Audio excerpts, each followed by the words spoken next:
Hello, and thank you for joining us. I'm Nick Elliott, Head of Communities at Dow Jones Risk and Research. I'm very pleased to welcome you all to this webinar. Today, we're going to talk about a big shift under the Trump administration to focus specifically on drug cartels and transnational crime groups. And that shift has taken several forms. Some crime groups have already been designated as terrorist organizations. There's also a reorientation of the enforcement of the Foreign Corrupt Practices Act.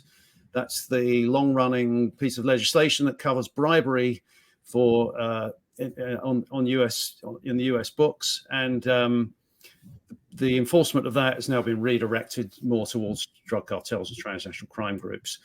There have also been geographic targeting orders for money services businesses, and just recently we saw some people and entities put under sanctions. So we're going to try and unpack all that for you and explore the implications for compliance programs. It's a two-part webinar today. We've got a panel of experts coming up shortly, but we're going to start actually with some data. I'll be moving to that in a moment with one of our in-house experts.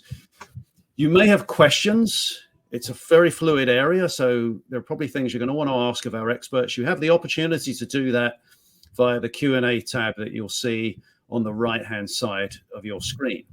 And I'll get to those at the end of the program.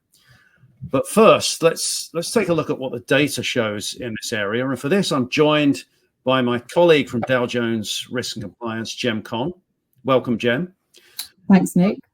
So, Jem, this is a refocusing of policy, but it's not an entirely new area, if I'm correct. What do we have in our data, and what's been happening over recent years in terms of targeting these same groups? You are right. Sanctions by the United States against cartels and cartel members they're not new. And action against drug cartels and transnational crime groups has resulted in thousands of sanctions designations over the decades. However, we can see that the new administration is showing its determination to see the total annihilation, as it says, of cartels and transnational criminal organizations. And President Trump's executive order on January the 20th against cartels, and then Attorney General's memo on February the 5th made the intention crystal clear. And so cartels are being designated now as foreign terrorist organizations, and that's not traditionally a route for sanctioning cartels, but it gives the US government greater tools to pursue cartels, members of cartels, and those supporting cartels. But if we take a look, you mentioned data, and if we take a look at the data and the programs from the United States Office of Foreign Assets Control, OFAC, and the codes or tags that they apply to the sanctions programs to designate narcotics traffickers, this shows kind of, trends and those instruments that are used. So starting in October 1995, President Clinton signed Executive Order 12978, and that's to block assets and prohibit transactions with significant narcotics traffickers. And that was primarily targeting Colombian narcotics traffickers. And those designated, they carry the program tag SDNT. And then later, in December 1999, and President Clinton again, he signed the Foreign Narcotics Kingpin Designation Act, and individuals and entities designated under that, they carry the program tag SDNTK. And that largely targets traffickers in, again, Colombia, Mexico, Venezuela, but also other countries in Latin America, Southeast Asia, and Africa. And then moving on in December 2021, the foreign persons involved in the global illicit drug trade list were sanctioned by President Biden under Executive Order 14059. And that was to combat the threat of fentanyl and synthetic opioids, largely linked to Mexico, but also Colombia, China, and others. And those designated under this carry the program tag illicit drugs EO 14059. And then moving on to where we are now with the using foreign terrorist organizations designation. But the first designations there are in October 1997, the first designations for terrorist organizations. And there were 28 designations at that time in 1997, and including the likes of Hamas, Hezbollah, Palestine Liberation Front, Tamil Tigers, etc. So very much a new departure using this against cartels. Thanks for explaining all that. Can we also take a look at the trend of designations and what types of organizations have come under those designations? Yeah, so here we can see the evolution of listings, and hence the kind of the introduction to those programs and those program tags. The tags are kind of the shortcut. So you can see that starting with in yellow, those are the specially designated narcotics traffickers, as under the Executive Order 12978, signed in 1995. Then we move on to the principal significant foreign narcotics traffickers, or the kingpins, and then in blue, we have those foreign persons involved in the global illicit drugs trade, following the December 21st or 2021 executive order. And what you will see is kind of that trend line over time. Many of those listed individuals and entities, they will be on one or more of those programs. But there are several thousand of these sanctioned individuals and entities under these programs. So I think one of the novel things here is the listing of cartels as terrorist organizations, and we do have some data on that as well, I believe. Can you walk us through it? Yeah, so here you see, so these are the designations under the foreign terrorist organizations. And as I said, in 1997, that's where you can see the 28 were the original designations. And then you see there aren't many designations over the following years. The highest numbers, again, were 6 per year in 2014, 2018, and 2021.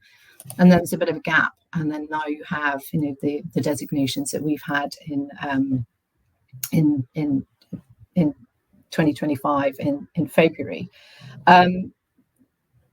So what you see is that the figures show a much lower level of designating the foreign terrorist organizations and designating narcotics traffickers. And interestingly, that what we see that of the 8 cartels that were designated in February, that 7 were already designated by OFAC under some of those programs that I've already mentioned. The only one of the 8 that not to have been designated was Carteles Unidos of Mexico. And of the 7 already designated, interestingly, one of them had been designated since 2007, and that was the Gulf Cartel of Mexico as one of the SDN-TK's program. So that's what the charts show us, but I believe we also collect some other data that's related to this that also might be relevant. Yes, indeed. So, sorry, this slide was just the one that shows, the superimposing the FTOs on top to just see the kind of the little green bits. Yes, Dow Jones Risk and Compliance is a valuable source for providing details of individuals and entities that have been sanctioned directly by OFAC, owing to their links to narco trafficking groups. And in addition to providing details of those designated by OFAC, we've been researching for decades sort of one individuals reported in the media to have been involved in narco trafficking and organized criminality through drug cartels. 2 similarly entities reported in the media with links to drug cartels, and 3 entities owned or controlled by entities sanctioned by OFAC, and that of course includes those sanctioned in relation to drug trafficking. We've seen that the fight against cartels has also resulted in financial crimes enforcement networks, that's FinCEN, issuing in March a geographic targeting order imposing additional record keeping and reporting requirements on money services businesses operating along the southwest border. And they need to report, the money services businesses need to report transactions in excess of $200. And the MSB affected are in 30 zip codes in 7 counties in California and Texas. And subscribers to risk and compliance, they can also access money services businesses data for the United States, and that includes zip code information and the like. But what we anticipate is that many companies seeing these areas in general, not just for MSB, but as representing higher risk. So that's the data, but it's not a panacea, right? For compliance officers, this is a fluid area. Where might some of the blind spots be? Definitely that the shifting focus on cartels will require companies and financial institutions to really review their sanctions compliance programs to ensure that they've got the necessary controls in place that will reflect this shift in focus and align in relation to cartel-related activity. They will need to assess supply chains and money flows and consider blind spots, their geographic exposure, not just in Mexico, but elsewhere, to identify any risks associated with organized crime and extortion linked to the FTO and cartels. Great. Well, we're going to continue with some of those latter topics in a moment. Jem, thanks for joining us. Thank you. And now we're going to move on to our panel. I'm really pleased to welcome two external experts with specific expertise in this area. So we're joined today by Alex Kramer. He's a partner with the law firm Crowell and Mooring. He was previously an assistant chief in the FCPA unit of the Justice Department, and he prosecuted several cases in Latin America. And we're also joined by Lou Milione, president of Global Investigations and Regulatory Compliance with the consulting firm Guidepost Solutions. He was previously the deputy in charge of the Drug Enforcement Administration in the US. So Lou and Alex, welcome. Alex, if we could start with you, there's been a ton of interest in this refocusing of the Foreign Corrupt Practices Act, which is the primary US anti-corruption statute, towards drug cartels. What do you think that means in practice? Well, I think in practice, it means really where it just shows where this administration is focused. Traditionally, in the last 4, 8, 12 more years than that, there's been a significant focus on FCPA and white collar enforcement. We've seen the FCPA unit grow. We've seen the number of enforcement actions, barring really kind of the COVID pandemic, continue to grow, not only in numbers and the focus on individuals, but in size of resolutions. And here we have seen a marked shift by this administration in saying, that's no longer the priority. The real focus here is in placing placing the focus of our enforcement priorities, our investigative priorities, on transnational criminal organizations, cartels.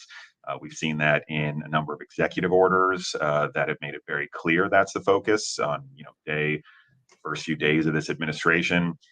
Even seeing it as continued process of designating these prior transnational criminal organizations as cartels. And then as most recently as last week, there was a DAG memo in terms of, again, changing the resource allocation of certain parts of the certain parts of the criminal division and of the Department of Justice, with a renewed statement of withdrawing the number and lessening the numbers of folks purely dedicated to the FCPA unit, and allocating those resources elsewhere. And I think we're going to continue to see those types of allocations that move away from whatever more traditionally the focuses of the department into these areas. And as a result, I think we're going to see, fewer actions on that end and more actions coming that are focused here. And we have this guidance that we're expecting after 180 days. And then do you expect that to be significant? And how long do you think it might take before we actually see some cases brought?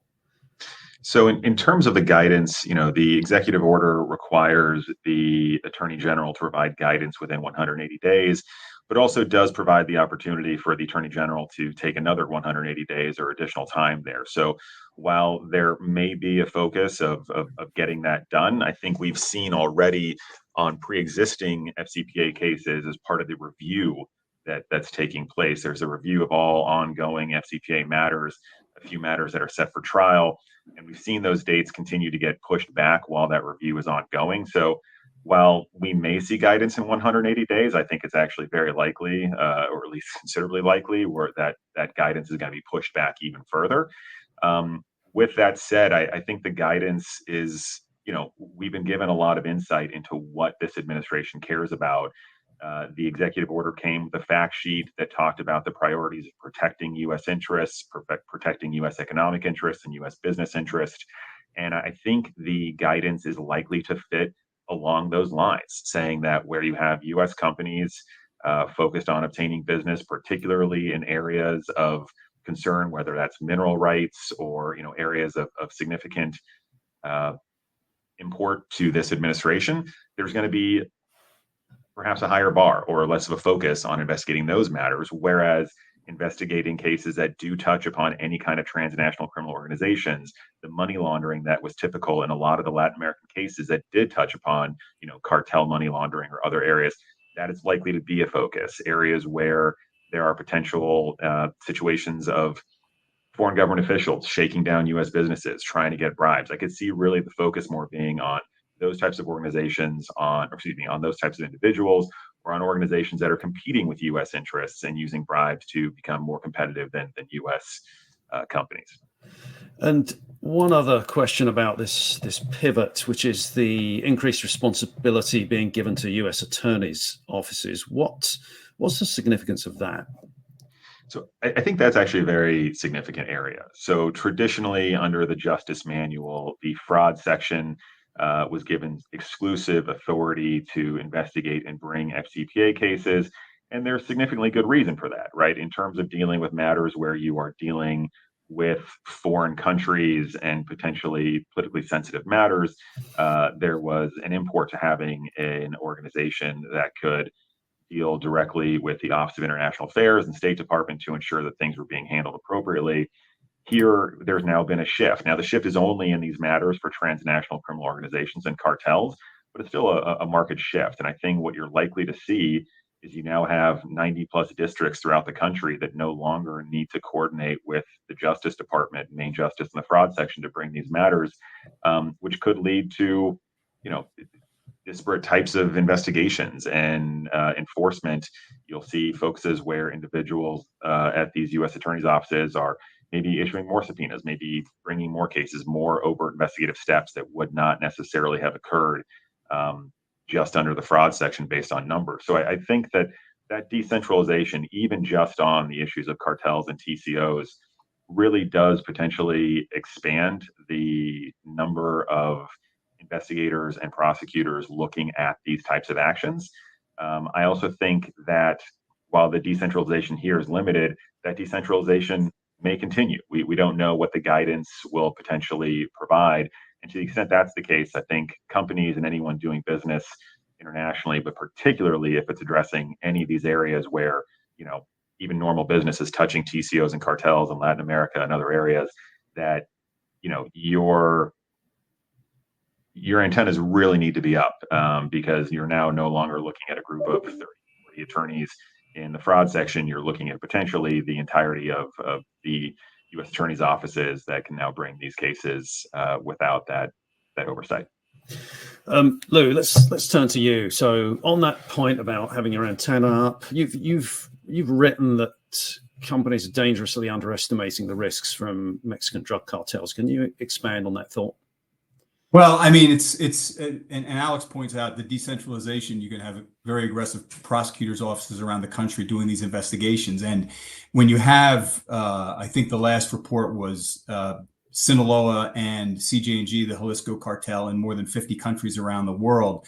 These organizations and all the ones that have been designated they're insidious in the sense that they'll infiltrate legitimate companies, other operational parts of anyone's supply chain, to hide their activity, and the risk is significant, obviously, for all these companies based upon the designations. It's almost a zero tolerance type environment, whether it's agriculture, mining, logistics, manufacturing, financial institutions, real estate, and construction. Really, there isn't an industry that they won't touch, and they've gotten really good over the decades that they've been operating to hide their activities and make it very difficult for companies to suss out what it is they're doing. So wide risks across a wide range of industries. Are there any particular types of activities that you think are particularly high risk? Well, I mean, anywhere in the supply chain, obviously, anyone that's involved in getting goods or has plants in Mexico or elsewhere in Central America, companies could be, frankly, unwittingly providing assistance to a cartel, if it's a cartel-owned or controlled facility, something that feeds into their supply chains. In Michoacan, for example, avocados, limes, other produce that come from there are always going to touch and be somehow influenced by, if not directly, the cartels. Extortion payments, protection payments.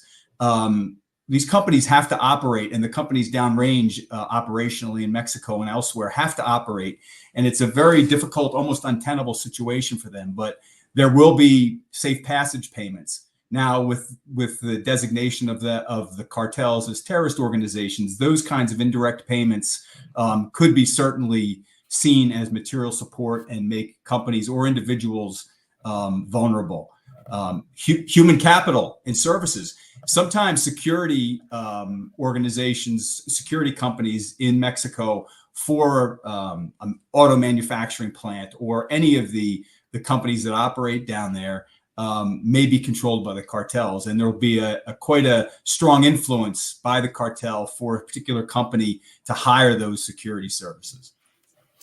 So on that point, Alex, under the FCPA, there was a long-running debate about facilitation payments, small payments that allow you to get things done in difficult regions of the world. But a company that makes that sort of a payment to in similar circumstances in Mexico, could they find themselves under the spotlight of the Justice Department, do you think? I think the answer is absolutely yes. I mean, I really want to dovetail on what Lou said there. You know, that idea of making these payments to, anything involved in the supply chain. When I was at the department, we regularly had companies coming in, coming in to self-disclose and provide information on matters that were related to the FCPA, but ancillary to those, there were regularly statements of, and we identified these payments to these groups, but, that's not necessarily where this focus is. We're just telling you, as part of our investigation, we also identified that, yes, there was this fund that was required to, pay money or to pay protection to ensure that we were not, free from harm from these types of organizations. And that came up. And at the time, that wasn't an area of focus for the department. It's not something that was viewed, because they weren't terrorist organizations, as material support or any concerns there. That's just the fact and the very nature of what these companies and what the individuals who are doing business there need to be engaged in for safety. And I do think that you are going to see situations where the department looks at that and says, no, we very clearly made this the focus. This is now illegal. There is no exception to facilitating payments or safety payments under material support. And that certainly puts these companies at significant risk to be in a place where they're looking at fines or criminal penalties. So a lot of our discussion up to this point is focused on Mexico. But Lou, could you see circumstances in which this prosecutorial focus widens out, because the worldwide drug trade is international, isn't it? Yeah, for sure. Look, it's a great question, and it's a significant risk. And a lot of my time at DEA, and I know other federal agencies also work internationally. The drug trafficking cartels are everywhere. Their tentacles are in Asia, they're in Africa, Europe, certainly. And it's a global trade. So now that when you have so many of these cartels operating in Europe, in Australia, in Asia, elsewhere in Asia, and Southwest Asia, even, it's a significant risk. So any company, U.S. company or international company, that's dealing with these well-hidden front companies, perhaps, they could be assisting these cartels. And to Alex's point earlier, the decentralization, it just takes one or two very aggressive U.S. attorneys' offices to develop an investigation from the ground up and decide we're going to use these laws to drive a wedge between the cartels and legitimate businesses to further isolate and shake up the infrastructure for the cartels internationally. I think really quick on that, what I'd like to add as well is I had the privilege of working with some of the folks in Lou's old group at DEA, and it wasn't necessarily a combo that one would think on the FCPA traditionally and DEA folks. And a lot of it was because there were people who were traditionally involved in more of the cartel and drug money laundering in different areas that then got involved with less traditional cartel, but more traditional FCPA type cases involved in the money laundering. So there was already that sort of overlap that existed in the cartel, transnational criminal organization groups of money laundering and the money laundering that was consistent with your traditional FCPA type cases. So I think, that is going to still exist, and you'll see maybe a focus more of rebranding on those cases being more cartel oriented as opposed to the traditional FCPA side. But to Lou's point, that overlap already existed previously, and you're just going to see it continue to be a bigger and bigger focus of the administration and aggressive prosecutor, not even aggressive, but just entrepreneurial prosecutors. Alex, can you talk about any risks specific to the financial sector? Because as we've mentioned already, there was this geographic targeting order from FinCEN requiring reporting of any transactions of $200 or more, which is in itself quite a compliance burden. But do you think there'll be a scrutiny on the financial sector to police this, as there has been in other circumstances like sanctions enforcement around the world? Yes, I think this is really just going to extend that sanctions regime to these types of matters, and I think there will be a focus on holding the financial sector accountable for if money's moving through, if money's coming into the United States, if money's going through correspondent accounts, that there is an absolute focus on ensuring that these rules, these executive orders, these policies are being implemented and followed. We've seen in some areas of particularly white collar enforcement, maybe a drawback on more entrepreneurial or nuanced or novel concepts of bringing cases. But I think here, this is going to be an area where the administration and the department are looking to really expand the extraterritorial reach and the focus of these matters to ensure that the president's goals here of focusing on TCOs, drug cartels are really implemented. So I do think there's going to be a burden on financial institutions to know what the source of the money is that's going through those organizations and tracking those and providing information to the government. Just a reminder for the audience, if you have a question for Lou or Alex, you can write it in the Q&A field that you'll see on the right-hand side of your screen. So, Lou, I want to move on to talking about the compliance response within companies. Do you think that companies should be refocusing their compliance resources to this area? Yeah, I think absolutely. I think they definitely should recalibrate them in a sense and build on what they have. But it's a heightened cartel and crime group risk, frankly.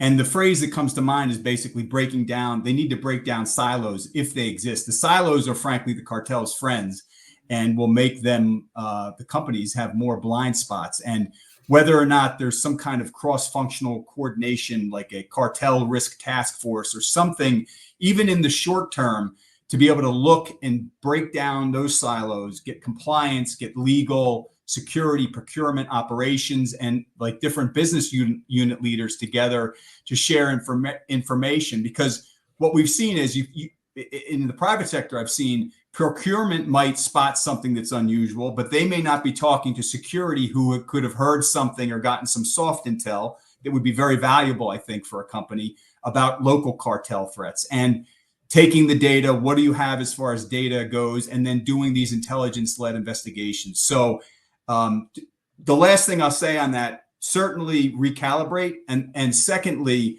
I would strongly recommend that everything that a company does, they document the enhancements or the recalibration, because they're in a very difficult position operating in Mexico.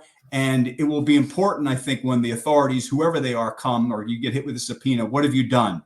Well, we've gone and spoken to the governor in Chihuahua and explained that we've got a problem with these safe passage, extortion attempts or anything like that. So document it so you have everything on the books to be able to show what you've done, and recalibrate everything that you're doing to make it commensurate with the risk associated with the cartels.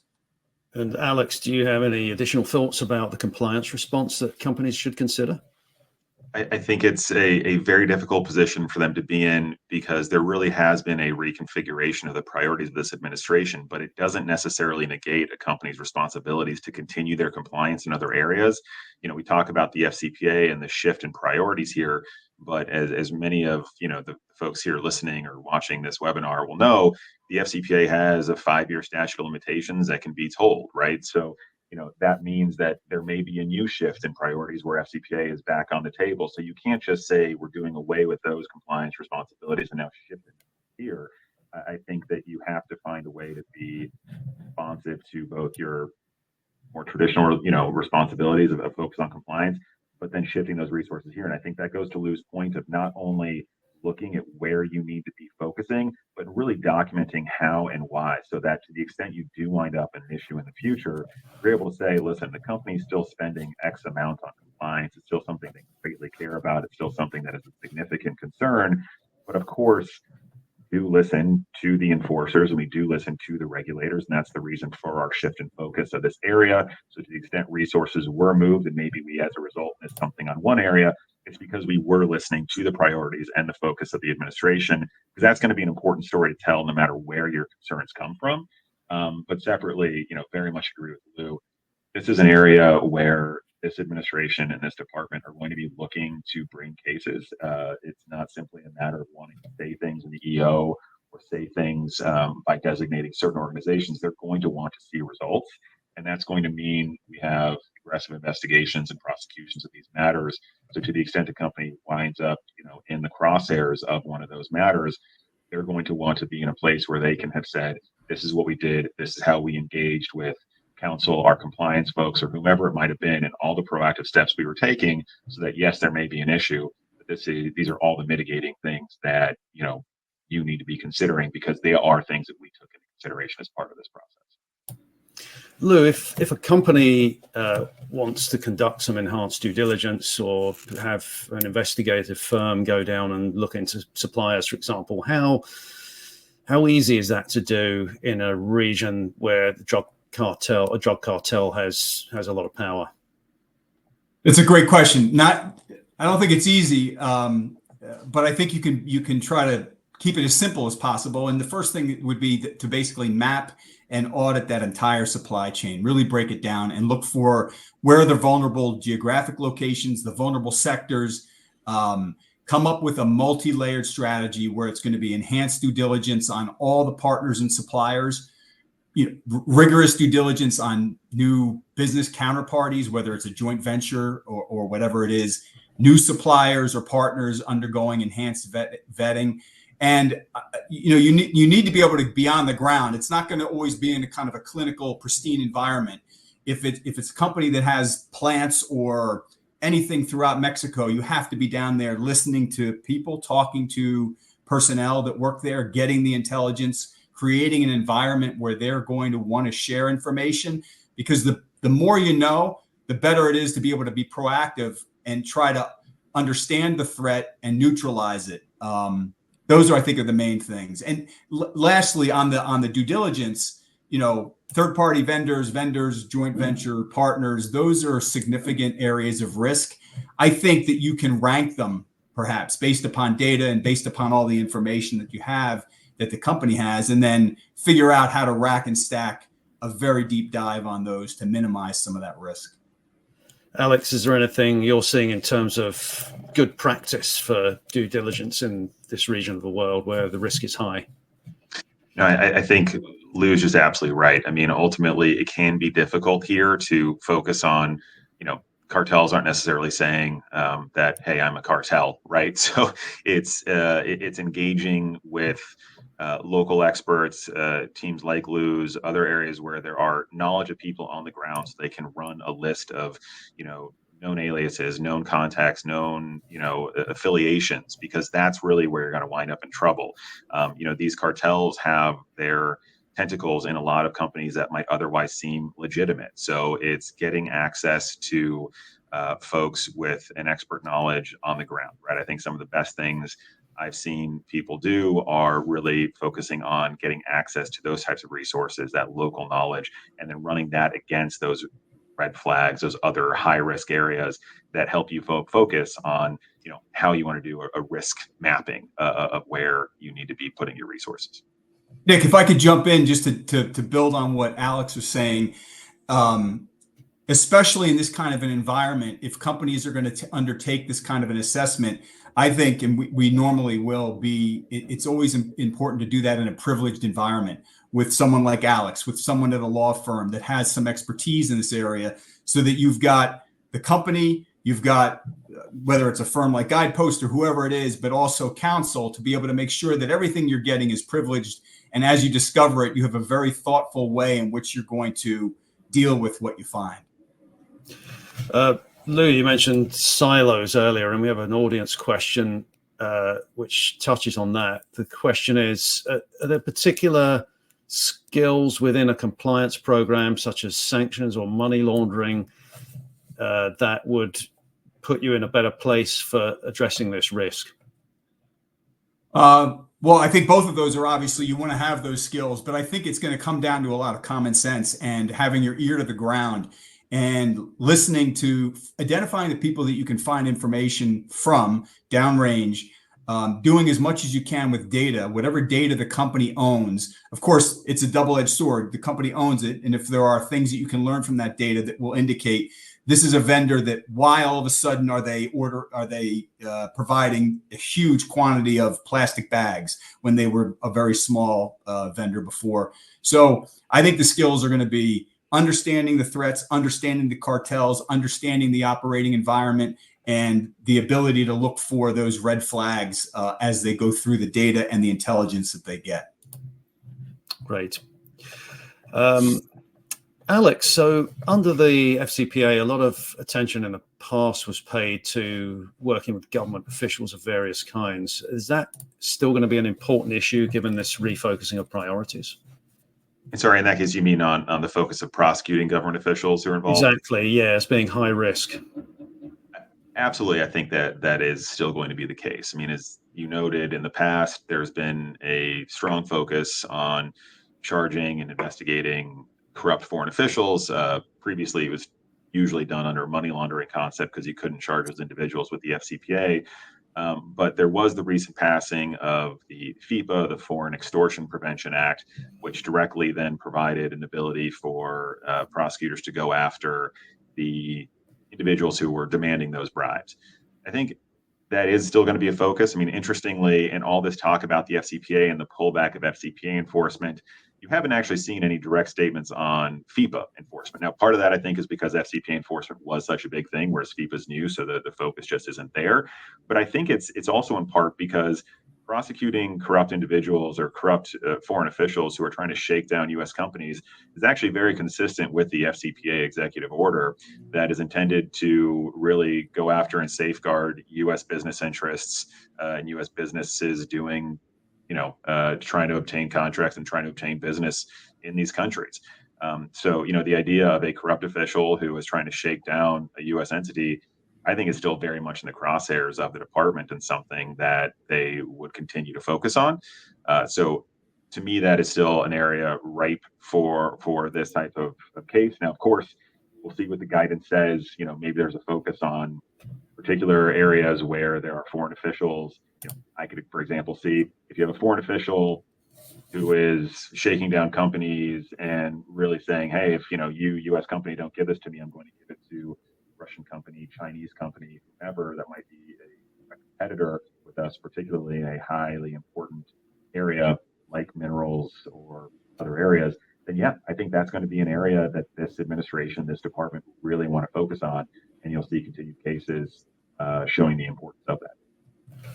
And follow-up question on that. So one thing this administration has shown it wants to do is to use various levers to pursue the US national interests. So tariffs, for example, have been linked to fentanyl trafficking. Is this another area that companies need to pay attention to? In other words, should they be watching geopolitical risk as having a direct potential impact on the risk of dealing with drug cartels and finding that you're being examined by prosecutors? I would think so. I think if you're doing business in an area of the world where this administration has declared a focus or a concern, I mean, traditionally think of places like Venezuela where there's been concerns before, and there's been a large number of FCPA prosecutions related to the Venezuela oil and gas cases and various other areas. Now, I don't think that was, at the time, having worked on some of them, it wasn't directly focused on any part of the administration's focus, or excuse me, any priorities. It was just where the cases were and where the investigations led them. Nevertheless, this is an administration that, as you said, and I think you're absolutely right, has made it clear they're willing to use these tools in order to promote their national interest, the country's interests.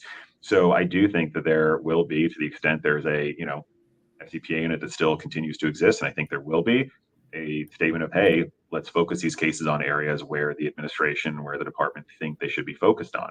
It doesn't mean creating cases out of nothing, but these cases exist. And if the focus is put on those countries, that's where they're going to find those cases. So if you're a company doing business in an area that has the interest of this administration, I think that means even more so you need to be particularly concerned about actions there, and things that you might have otherwise missed will be looked at much more carefully.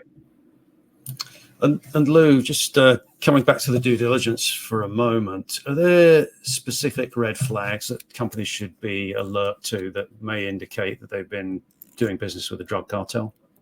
I mean, I think it's a non-exhaustive list, and I think the people in the companies will have the best insight. But some of the things to look out for are unusual payment structures, frequent cash dealings or multiple small transactions, which could indicate that someone's trying to evade detection. I mentioned it earlier, an unusually rapid turnover of goods or cash, even where a small supplier can suddenly deliver huge orders.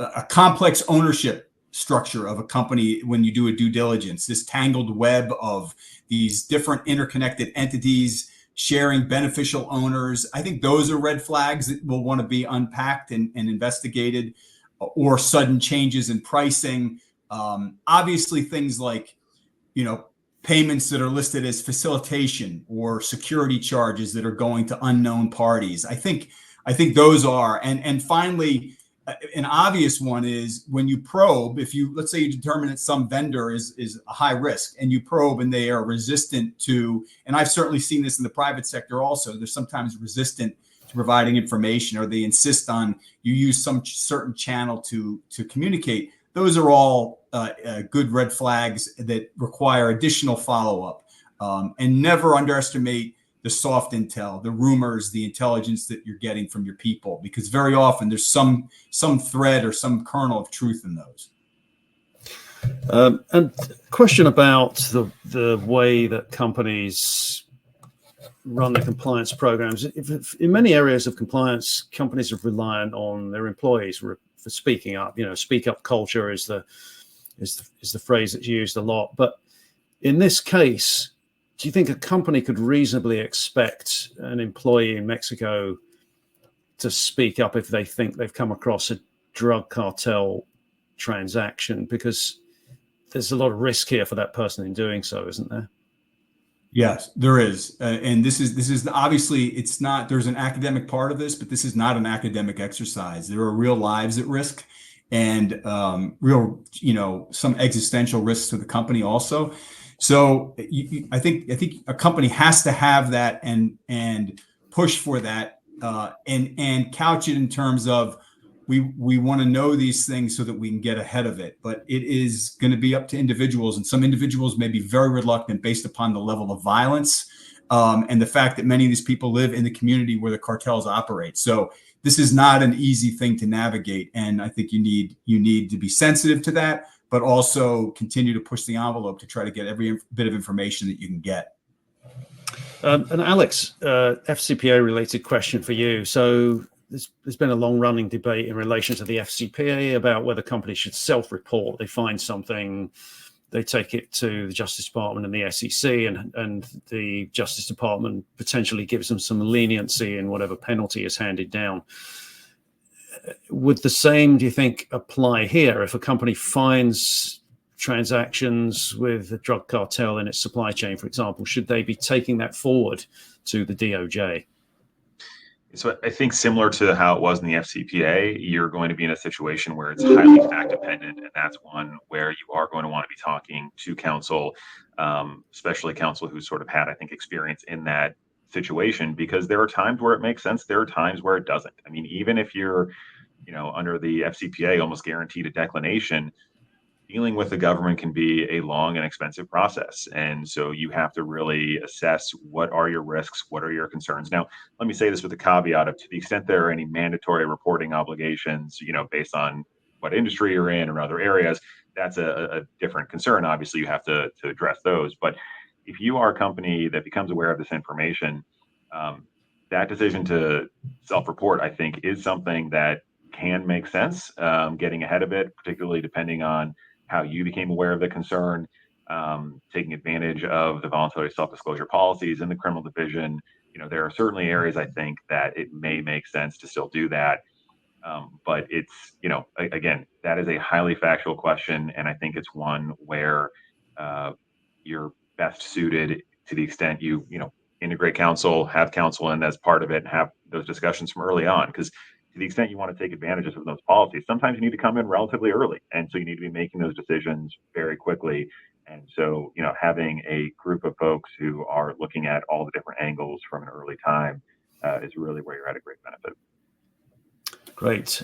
Just final note to the audience, you still have a chance to ask a question. We're going to be wrapping up shortly, though, so get your questions in now. Write them in the Q&A box that you'll see on the right-hand side of your screen.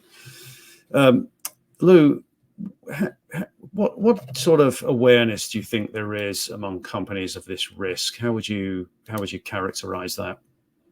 I would like to believe, and I believe that these companies, and I'm starting to see it now, certainly, and Alex and I had spoken about this before, they recognize this is there's a bit of an unknown and there's significant risk, and they're also aware, certainly in Mexico and other companies in Central America, they're aware of what is happening on the ground. So that automatically makes them realize that this is a problem. It's really the how to deal with it in a way that's safe, how to fireproof the company and the executives and personnel. So I think that they are very aware. It's a question of how proactive are they going to be? Are they going to wait until the first action comes, and then it's going to be a flood the zone? Everyone's going to want to, we've got to look at our supply chain. Or are they going to be proactive? I would certainly recommend being proactive. I think it's better to know and deal with it rather than be surprised. And Alex, what are you finding in talking to clients? I think, in talking to clients right now, the biggest concern that I am seeing across the board is just the uncertainty that they have seen take place in this changing landscape of enforcement, this changing landscape of priority shifts. But I think ultimately it's been made pretty clear at this point where those priorities are. And I think the biggest concern I've seen from companies and clients is just in how to efficiently shift their resources and shift their focus in order to make sure that they are staying ahead of the regulatory enforcement regime. Okay, great. We don't have any other questions, so we'll wrap it up here. Lou and Alex, thank you so much for coming along and sharing all those thoughts on this very important area for compliance officers. Thanks also to Jem for the earlier presentation of the data. Thanks to all of you for joining us today, and we hope to see you again soon. Thank you.